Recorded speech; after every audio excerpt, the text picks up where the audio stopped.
বন্ধুরা, আজকে একটা জিনিস দেখাবো, সেটা হলো মাদারবোর্ড পরিষ্কার করার প্রসেস। সেটা হচ্ছে, ধরো আমরা কোনো একটু নোংরা, একটু ভালোই নোংরা হলো, তো সেটা যদি প্রবলেম হয় বোর্ডে, তো সেটা যদি ওয়ারেন্টির মধ্যে থাকে তাহলে তো ঠিক আছে। যদি ওয়ারেন্টির মধ্যে না থাকে, তাহলে ওয়ারেন্টির মধ্যে সেন্টারে গেলে সেখানে একটা অক্সিডাইজ বলে একটা সিল করে দেয়। তো এবার সেই ব্যাপারেই কথা বলি। দেখাবো যে জল দিয়েও ধোয়া যায় মাদারবোর্ড। হ্যাঁ, সেটাই আমি দেখাচ্ছি যে জল দিয়েও মাদারবোর্ডকে ধোয়া যায়। এই জল দিয়ে ধোয়ার সময় একটা জিনিস সাবধান হতে হবে, সেটা হচ্ছে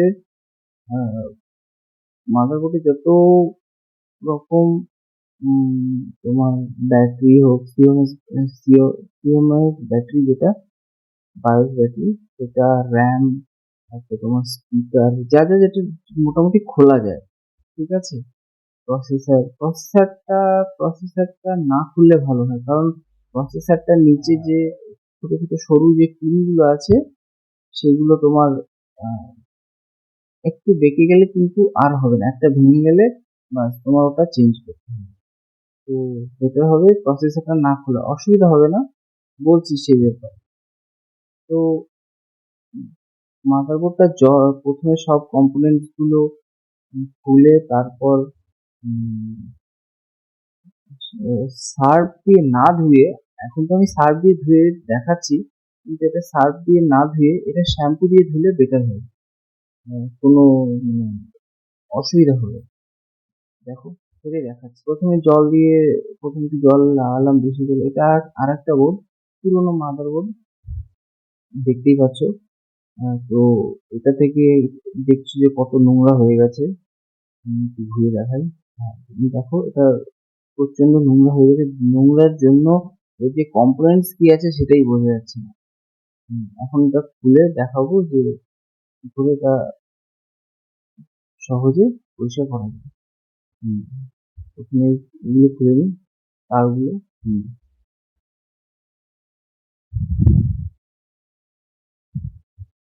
এবার যে প্রসেসর যে হিট সিঙ্ক গুলো দেখছো না, এগুলো একটা টাইম কিন্তু খুলতে হবে, মানে ধোয়ার আগে, কারণ এর মধ্যে বা আশেপাশে কোনো এক ফোঁটা জলও যেন না জমে থাকে। যদি জমে থাকে তাহলে বোর্ডের মানে নষ্ট হয়ে যাবে, বোর্ডটা দেওয়ার সঙ্গে সঙ্গে নষ্ট হয়ে যাবে। তো একটা কথা বলবো যে, যদি আহ, এইসব কম্পোনেন্টস বলতে, যেরকম হেয়ার ড্রায়ার, তারপরে গাড়ি ধোয়ার পরে যে একটা এয়ার ব্লোয়ার থাকে, সেটা যদি না থাকে তাহলে একটু সমস্যা হবে, বাট খুব একটা সমস্যা হবে না। এই সিএমএস ব্যাটারিটা, এইটা র্যাম যা আছে এগুলো সব তোমরা খুলে নেবে। র্যামটা খুললাম। র্যামটা তোমরা পরে পরিষ্কার করে নিই, যেহেতু পুরোনো তো। হ্যাঁ, এইটাও খুলতে হবে। প্রসেসরটা এখন খুলে দিচ্ছি, বাট তোমরা খুলো না, এটা যেহেতু পুরোনো প্রসেসর, তো ওটা খুললে তার সেরকম কোনো অসুবিধা নেই। কিন্তু নতুন যে প্রসেসরের জায়গাগুলো আছে সেটা একটু খুললে অসুবিধা থাকে, তুমি দেখে গেলে একটু সমস্যা হয়ে যাবে। হুম, দেখছো তোমরা কতগুলো সিএমএস ব্যাটারিটাও তোমরা খুলে নেবে, মানে কোনো রকম লাইন না থাকে, কোনো রকম কারেন্টে গিয়ে বা ব্যাটারির ভোল্টেজ গিয়ে গিয়ে সমস্যা। এই হিটসিংটাও এটা লক দেওয়া আছে, এটা তোমরা খুলে নেবে। দেখছো কত ধুলো। এরকম প্লাস দিয়ে করতে পারো বা হাত দিয়ে নখ দিয়ে চেপে করতে পারো, আমি প্লাস দিয়ে করছি। হ্যাঁ, ব্যাস খুলে গেল। আরেকটা আছে। হুম, এরকম সবগুলো যেগুলো যেগুলো হিটসিঙ্ক আছে এর মধ্যে যদি জল জমে থাকতে পারে, তাই জন্য এগুলো আগে থেকেই খুলে রাখাটা ভালো। দেখছি যে কত ধুলো। এবার ধোয়ার পালা। মধ্যে জল দেওয়া হচ্ছে। হুম, আমি ভিডিওটা করার সময় মানে অডিওটা অ্যাড করিনি, পরে অ্যাড করেছি, তো তাই জন্য জল পড়ার সাউন্ড, আলাদা কোনো সাউন্ড শুনতে পাচ্ছ না। এই সাউন্ড। এই আর একটা বোর্ড আছে, সেটাকে রোজ এর সঙ্গেই ধরবো। হুম, দুটো সেমই বোর্ড প্রায় বলা যায়, একটু ডিফারেন্স আছে দেখতে, একই। তো এইগুলো ধোয়ার সময় একটু সাবধান রাখবে যে কোনো কম্পোনেন্টস যাতে উঠে না, সেটু ব্রাশ দিয়ে হালকা হালকা ব্রাশ দিয়ে, যাতে নরম ব্রাশ দিয়ে একটু ঘষতে পারো, তাতে কোনো অসুবিধা নেই। কিন্তু এটা ভালো করে খেয়াল রাখবে, বাই চান্স একটা কম্পোনেন্টস যদি উঠে যায়। আমি এরিয়াল সার্ফ দিয়ে করছি, তোমরা শ্যাম্পু দিয়ে করবে। যেহেতু আমার বোর্ডটা একটু বেশি নোংরা, আমি তাই জন্য ডাইরেক্ট বোর্ডেই সার্ফটা দিচ্ছি। এবং শ্যাম্পুটা জলে গুলে নেবে, তারপর সেটাকে ব্যবহার করবে। এটাকে একটু দিয়ে দিন।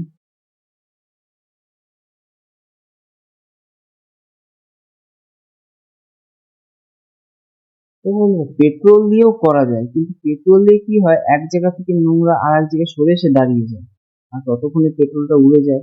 তো ভাবলাম যে এটা দিয়েই ঠিক হবে। হ্যাঁ, এই যে ব্রাশ দিয়ে এখন দেখাবো।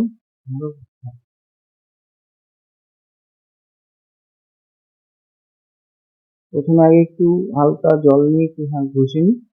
তারপর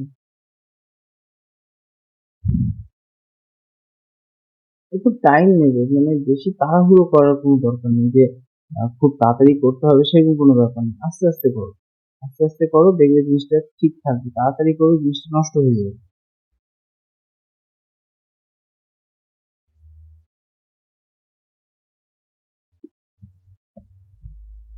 যেখানে যেখানে তোমার নোংরাটা বেশি ছিল সেখানেও একটু চেষ্টা করবে আর একটু, কিন্তু টাইম দিলে নোংরাটা তোমার আলাদা হয়ে যাবে, এতে কোনো অসুবিধা নেই। আর সেরকম দেখো, ব্রাশ দিয়ে করো, স্কচ ব্রাইট বা অন্য কিছু দিয়ে করো না, মানে ছোট ছোট কম্পোনেন্ট উঠে গেলে কিন্তু গেল বাংলা। খুব সুন্দর পরিষ্কার হয়, খুব সুন্দর ফিডব্যাক আসে। আমি প্রথমে করেছি তো, প্রথমে আরেকটা করেছি, এবার এটা দ্বিতীয়বার। তো আমার ফিডব্যাকটা দারুণ। এটা আহ, এটা যদি তুমি মাদারবোর্ডটা যদি তুমি সার্ভিস সেন্টার, জিগাবাইট বা আসুসের যে সার্ভিস সেন্টার হয় তাদের কাছে নিয়ে যাও, এটাতে কোনো কোনো অক্সিডাইজ সিল করবে না। তোমার যে সিলিপটা দেবে, ওটাতে কোনো অক্সিডাইজ করবে না স্ট্যাম্প। তো ওদেরও রিপেয়ার করতে ভালো হবে, আর তোমারও জিনিসটা খারাপ কম হবে।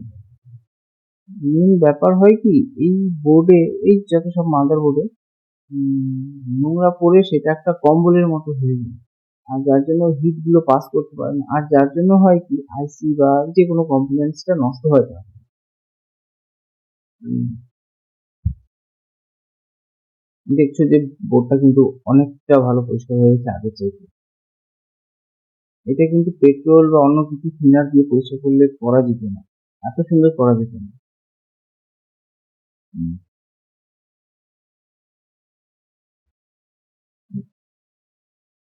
আরেকটা বোর্ড দেখো তোমরা, এটা হচ্ছে করলাম আর এটা এখনো করিনি,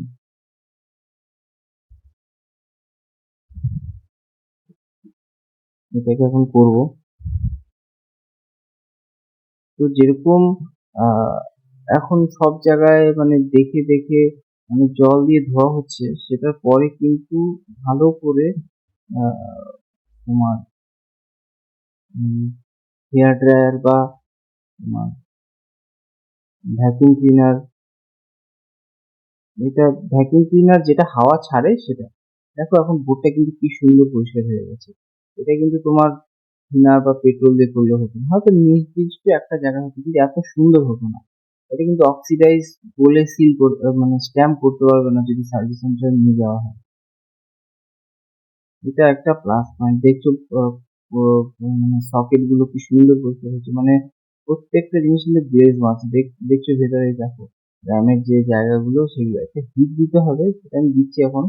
উম, বা ব্লোয়ার দিয়েও তোমরা করতে পারো, যে গাড়ির যে জল ছড়ানো, যে ব্লোয়ার দিয়ে ধোয়ার পরে যে জলগুলো পরিষ্কার করা হয়, সেই ব্লোয়ার দিয়ে। আমি আপাতত এটা দিয়ে করছি, তোমার হেয়ার ড্রায়ার দিয়ে। দেখো কি সুন্দর ক্লিন হয়েছে, অসাধারণ ক্লিন হয়েছে। এটা কিন্তু নর্মাল তোমরা ক্লিনার দিয়ে পাবে না। আমি এখান থেকে একটু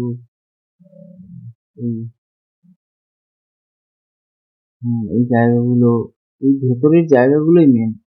তোমার ভ্যাকুয়াম ক্লিনারের যেখান থেকে হাওয়াটা বেরোয়, যেখান থেকে ভ্যাকুয়াম করে সেখানটা না, ভ্যাকুয়াম ক্লিনার যেখান থেকে হাওয়াটা বেরোয় সেই জায়গাটা থেকে পাইপ লাগিয়ে এই বোর্ডে দিতে পারো। এই যে আমি দিচ্ছি, আমার হেয়ার ড্রায়ার ফুল দেওয়া আছে, কিন্তু যদি ধরো এই হেয়ার ড্রায়ার বা ভ্যাকুয়াম ক্লিনার না থাকলে তোমার গাড়ির ওই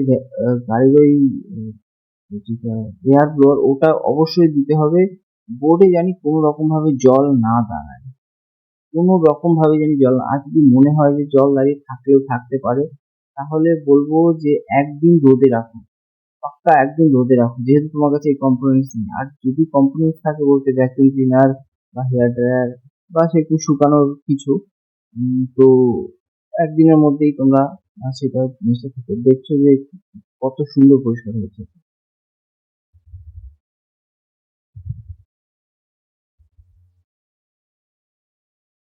প্রসেসরটা এখন বসালাম। এটা যদি পুরোনো মাদারবোর্ড, কিছু টেস্ট দিয়ে দিলাম 2 GB। আমার বোর্ডটা মেশিন দিয়ে আমি শুকিয়ে নিয়েছি, তারপর তোমাদের দেখাচ্ছি। এইটা না,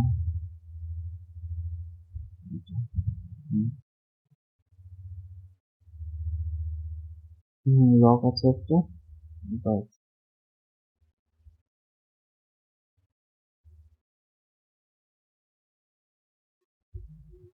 এটা আমি আলাদা করে লাগিয়েছি, যার জন্য একটু অন্যরকম লাগছে দেখতে তোমাদের।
আমি কিন্তু মাদারবোর্ডটা যা সিস্টেম ছিল, যেই যেখানটা ছিল সেখানটা কিন্তু লাগিয়েছি।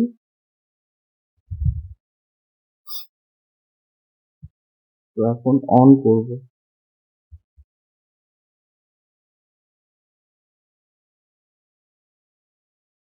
দেখছো ভিডিও তৈরিটা দিয়ে,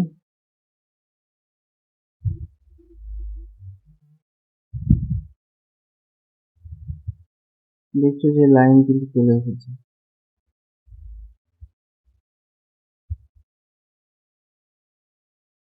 আমি যখন র্যাম লাগিয়েছি একটা, কিন্তু এখনো ঠিকঠাক চলে এসেছে।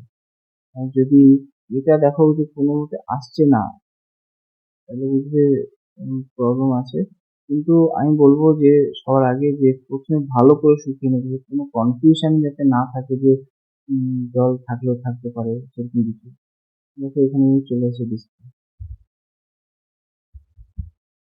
তো এটাই ছিল এখনকার ভিডিও। ভালো থেকো, থ্যাংক ইউ ফ্রেন্ডস। আবার দেখা হচ্ছে নতুন কোনো ভিডিওতে।